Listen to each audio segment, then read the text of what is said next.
be postponed twice and finally held from October 1951 to 1952, but this election is referred to as the 1952 election since most part of the country voted in January 1952. 1952 में जनवरी 1952 में पूरे देश के लोगों ने first general election हुआ. It took 6 months for the campaigning. 6 महीने तक कैंपेनिंग चलती रही, प्रचार और प्रसार होता होता रहा. तो उसके बाद पोलिंग हुई. तो आप देख रहे हैं कि 47 में जब इंडिया आज़ाद हुआ है उससे 5 साल बाद की बात है. और कैंपेनिंग हुई, पोलिंग पोलिंग मतलब it takes place, voting takes place, then counting complete हुई. Elections were competitive. They were on an average more than four candidates for each seat. Competition था हर सीट के लिए. 4 मेंबर खड़े थे एक एक सीट के लिए. The level of participation was encouraging. लोग जो पार्टिसिपेट कर रहे थे वो बहुत ज़्यादा उत्साहित थे. More than half the eligible voters turned out to vote on the day of election. मतलब जो जितने भी जो 17 करोड़ जो पीपल थे उनके उनके हाफ, मतलब आप देखते हो 9 करोड़ लोगों ने वोट किया on the day of election. When the result were declared these were accepted as fair even by the losers. जो मतलब लूजर्स थे, जो हार गए थे इलेक्शन, उन्होंने भी माना कि जो इलेक्शन थे निष्पक्ष हुए हैं. The Indian experiment had prove the critics wrong. लोगों को ये था कि ये मतलब लोग आलोचना कर रहे थे कि क्या ऐसे इलेक्शन पॉसिबल हो पाएंगे कि नहीं. The Times of India held that the polls have confounded all those sceptics who thought the introduction of adult franchise too risky an experiment in this country. कि भारत में जैसे देश में एडल्ट फ्रेंचाइज बहुत रिस्की है करना. तो बट ये they proved everyone wrong. The Hindustan Times claimed that there is a universal agreement that the Indian people have conducted themselves admirably in the largest experiment. ये जो प्रयोग हुआ था डेमोक्रेटिक कंट्री का, एक भारतीय देश का, तो ये बहुत सही रहा. आउटसाइड जो लोग थे, ऑब्जर्वर्स थे, दे वर इम्प्रेस्ड. वो प्रभावित हुए थे. India general election of 1952 they become a landmark in the history of democracy. लोकतंत्र की इतिहास में इन्होंने एक निशान छोड़ा. और all over the world it was no longer possible to argue that the democratic election could not be held in condition of poverty or lack of education. मतलब कि अगर ऐसा नहीं हो सकता कि लोकतांत्रिक जो ये चुनावी प्रक्रिया है ये रोकी नहीं जा सकती अगर लोग एजुकेटेड नहीं है या फिर लोग गरीब हैं. It prove that democracy could be practised anywhere in the world. मतलब पूरे विश्व में ये डेमोक्रेसी, लोकतंत्र को स्थापित करना आसान है. नेक्स्ट देखेंगे Congress dominance in the first 3 general elections. The result of the first general elections didn't surprise anyone. Result वही होने थे. इंडियन नेशनल कांग्रेस जो एक सिंगल लार्जेस्ट पार्टी की तरह उस समय थी, they win the election. The Congress party, as it was popularly known as, that they inherited the legacy of the national movement. जो स्वतंत्रता आंदोलन की जो legacy थी उसको ये फॉलो कर रही थी. and they won the election. It was the only party then have to have और इस पार्टी के जो इस संस्था के जो पूरे जो मेंबर्स थे पूरे ऑल ओवर कंट्री ये डिवाइडेड थे. And finally Jawaharlal Nehru the party है द मोस्ट पावरफुल पॉपुलर प्रसिद्ध थे और कैरिश्मेटिक. इसमें करिश्मा था एक लीडर को में जो होना चाहिए in Indian politics. He led the Congress campaign and toured throughout the country. उन्हें पूरे देश का भ्रमण किया. When the final results were declared, the extent of the victory of the Congress didn't surprise anymore. Okay, the party won 364 of the 489 seats in the first Lok Sabha and finished way ahead of any other challenges. तो देखो इसको 364 seats मिली, majority मिली. और next थी Communist Party of India that came next in terms of seats, won only 16 seats मिली. The state election were held with the Lok सभा.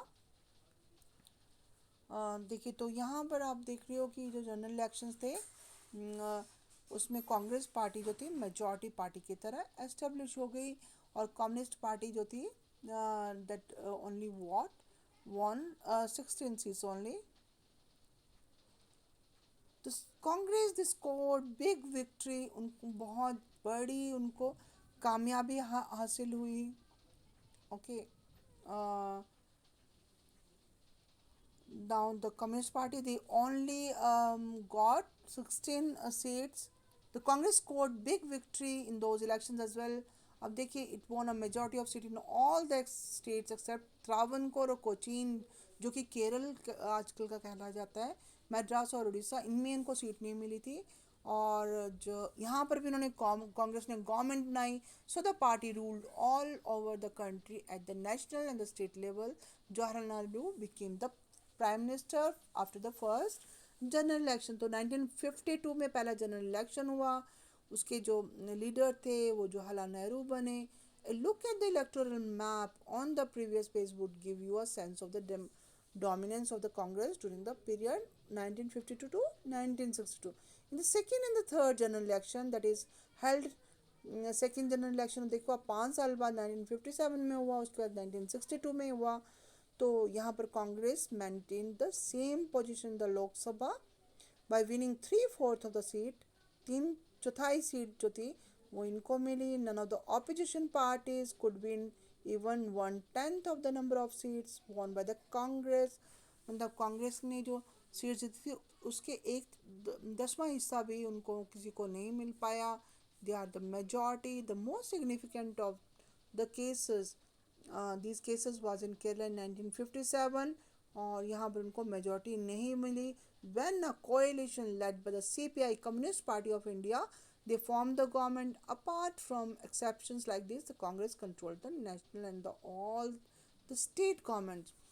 The extent of the victory of the Congress was artificially boosted by our electoral system. They won 3 out of the every 4 seats, but it didn't even get half of the votes. 1952 का example जब देखते हैं तो the Congress obtain 74% of the seats.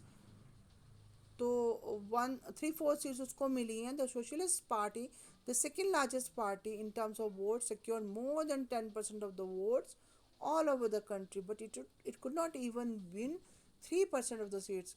उनको vote ज़्यादा मिले थे but seat नहीं मिली थी। How did this happen? तो यहाँ पर हम डिस्कस करेंगे बाद में। इंडियन कॉन्स्टिट्यूशन वर्क हम याद करेंगे पहले जो हमने पढ़ा था।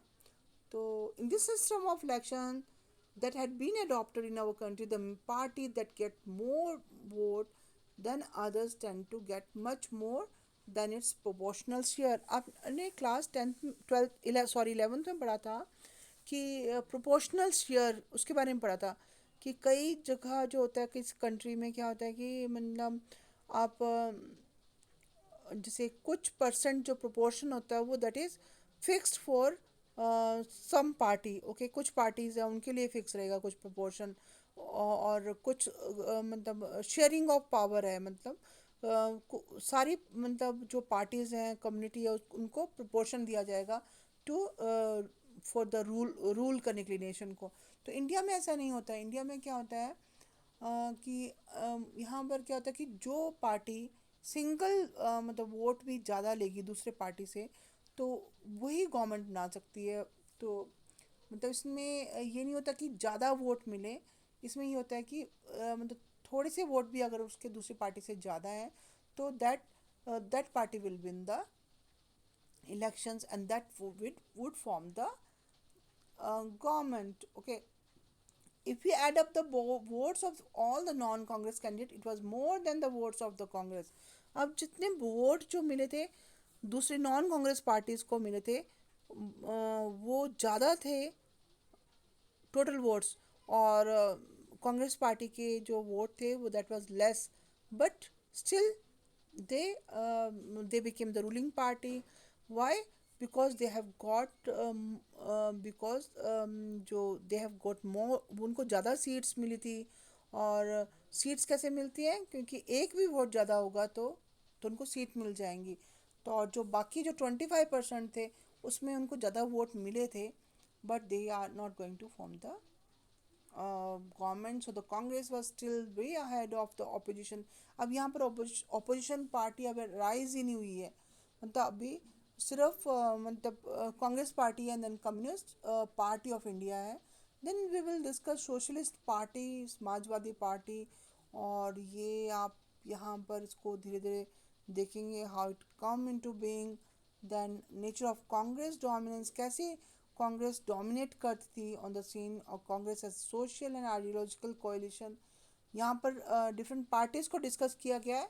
Communist Party of India, Samajwadi party of India, Socialist Party, Bharatiya, फिर देन जनसंघ। भारतीय जनसंघ भी राइज हुआ था सीन में, और ये भी धीरे धीरे ऑपोजिशन पार्टीज ने फ्रेम की। Then now Swatantra party was also there. And then later on आप देखते हैं तो जस्ट कि आजकल जो है बीजेपी का रूल है और इन इंडिया।